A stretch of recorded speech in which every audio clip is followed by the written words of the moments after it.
The sleep will come back, but the guilt will never go away.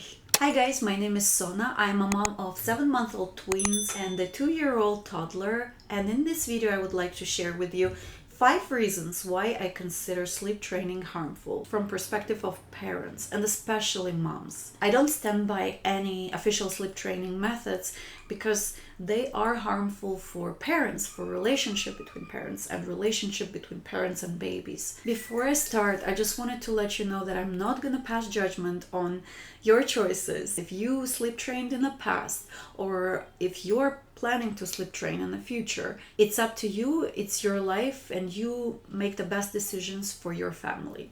But as a mom of very bad sleepers, including twins who don't like to sleep, I have an experience to share with you. Sleep training only becomes a possible solution when we consider baby sleep a problem. Marketing specialists labeled it a problem and they made us believe that it's a problem, where health-wise there are no problems. And then we suffer because we can't find solutions. And of course we blame ourselves because maybe it's genetic or maybe we just failed to find the solution.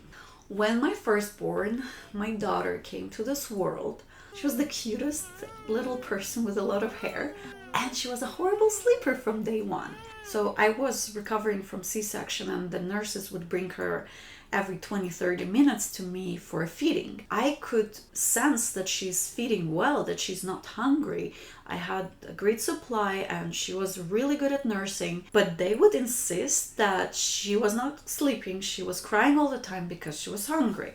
So they would keep bringing her, and when that didn't work, they made me give her formula because they thought I didn't have enough milk, which was not true. Even after taking formula, she would not sleep. She would wake up every 30 minutes. At night, she was the same thing. They would keep bringing her because she would wake up other babies, other newborns who were sleeping at least the first few days of their lives. But she was just different.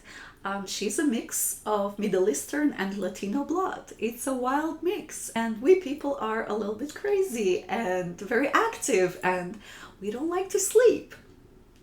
Our babies at least don't like to sleep. In fact, in my family, no one slept well until they were 2-3 years old. It might be genetic. It might be just, we're not good sleepers. We're late bloomers in that sense. Everybody's babies were doing well. They were sleeping well until maybe 4th month regression, and then they would bounce back and sleep for 4 or 5 stretches at a time. We're so intimidated by this topic. Our daughter would not just sleep poorly in the beginning, but would get worse and worse and worse. And we really didn't know if it's our fault, if we're doing something wrong, because the messaging was that if the baby has sleep problems, it's your problem and you have to solve it. But otherwise, our daughter was perfectly happy and healthy baby. She was hitting milestones a month or 2 months earlier. There were no worries or concerns about her health whatsoever. So we were really confused whether there were real problems with the short stretches that she was giving us. My husband and I were not sleeping well, and that was a problem, but it was our problem. It was during the pandemic, lack of support. We were first-time parents, but instinctively I felt like baby doesn't have a problem. Number 2. There are no real gentle sleep training methods. When my daughter was 5 months old, I decided to go back to grad school. At 5 months, I decided to sleep train her. And I chose very gentle sleep training method, pick up, put down method. But no matter how gentle the sleep training method is, it involves a tremendous amount of crying.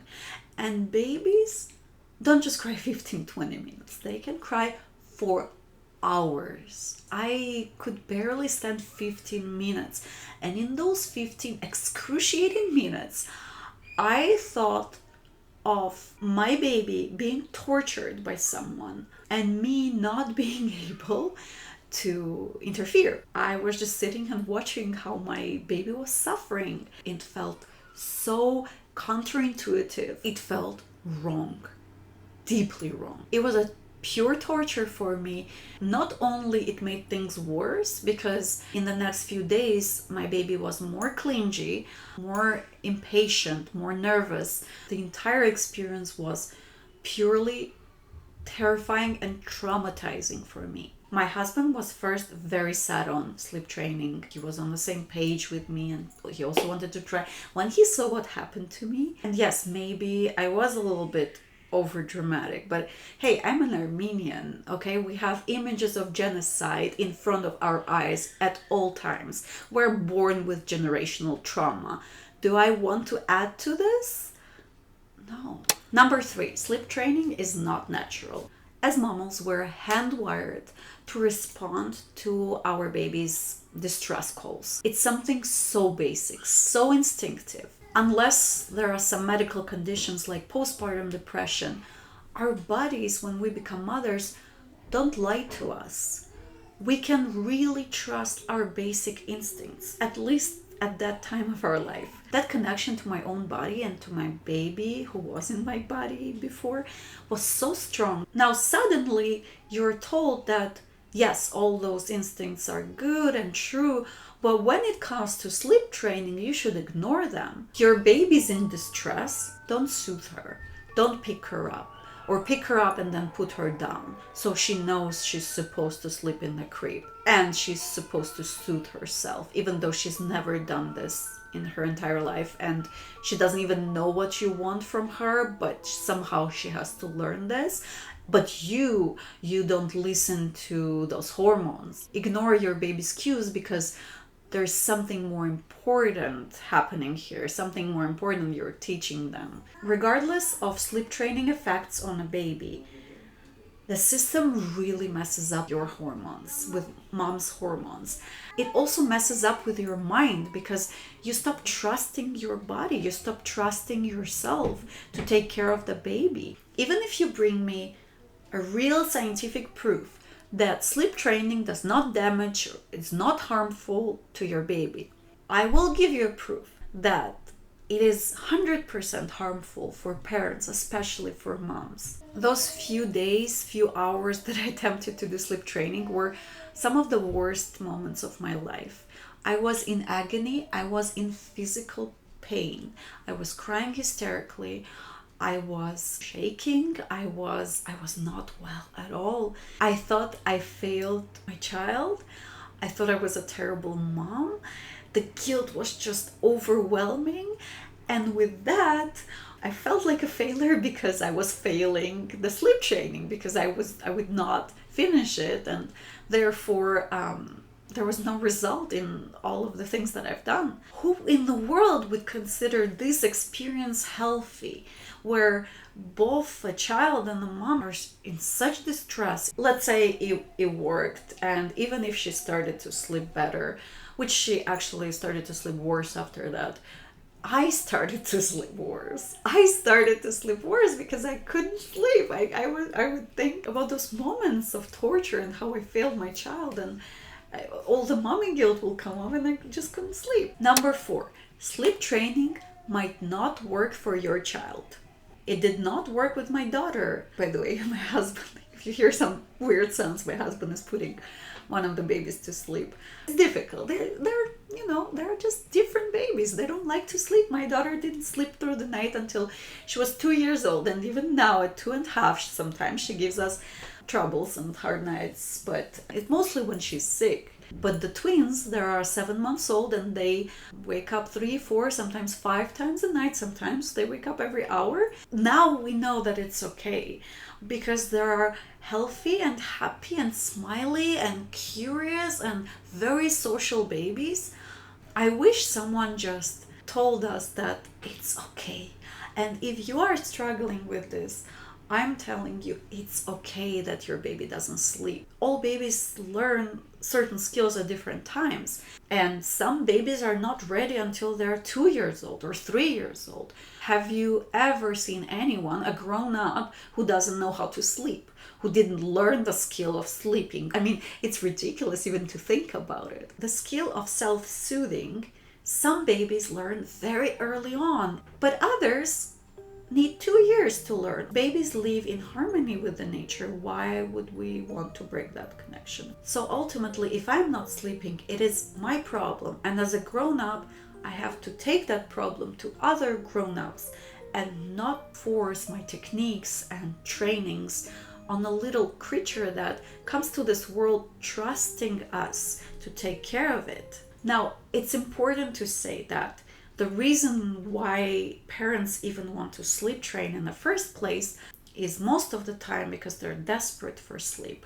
And I can totally understand that. It's a lack of support from a community, from a family. It's sometimes they have to sleep train because they're going back to work, and the maternity leave is ridiculously short in this country. Give me a thumbs up if you agree with me. Again, there are other solutions apart from sleep training, and I will talk about them in a moment.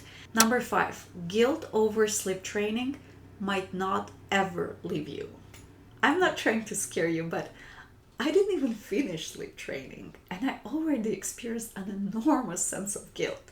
I can imagine what would happen if I would probably feel much, much worse. And check this out. Even if the sleep training would go well and my baby started to sleep through the night very soon, in the future, if anything happened to my child's neurological health, or if they would be socially awkward, have complexes, or had other psychological issues, guess who I would blame? Mr. Ferber? Other sleep training gurus? Always, no matter what happens to your child, you are going to blame yourself. How bad it is for moms like me, which I think most of the moms are like me. The result is not guaranteed, but the guilt is guaranteed. The funny thing is, the sleep will come back, but the guilt will never go away unless you do a lot of therapy, which doesn't always work. It's not really parents' fault that sleep training became so popular in the modern era. We have to understand that all this sleep training storytelling came into this world in the 20th century, where the society was already very individualistic, especially when we lost the support of our communities, immediate family, extended family. Parents were now one-on-one with a child who doesn't want to sleep, and they have to go to work. So what do? And that's when specialists and professionals come in to play and offer solutions. So, okay, if you choose not to sleep train, what can you do? Put up a smile and suffer? No, there are actually ways that you can help yourself. I can tell you what helped us as a family and me personally. Co-sleeping is one thing. It's a little controversial, but everyone sleeps better. I sleep better, my husband sleeps better, babies sleep better. Strict routines over nighttime sleep, they also help. Taking shifts with your partner, asking for help from family or friends, extended family, anyone whom you trust with your baby. We didn't have that luxury with the first baby. It was during the pandemic. My parents could not come. My husband's parents passed away that year. So it was just us with the newborn. But when we had our twins, my mom was able to get visa and finally come here and stay for 3 months with us. That was amazing. I didn't even feel postpartum. It just felt right to surround yourself with the closest people when you're going through this. Even if you live isolated from your family like we did, just get out of the house, reach out to people. There's this great Facebook group that helped me. It's called Sleep Without Sleep Training. It's important to feel supported and not to feel alone at that time. If your budget allows it, hire help. Even few hours a week make a difference. Okay, I told you everything I wanted to say, and I really hope this video was useful, interesting to you. Leave in the comments down below, what was your sleep training or no sleep training journey? Please consider subscribing, like this video. I would love to hear your stories and your perspective on this subject. Thank you for watching, and see you in my next video. Bye!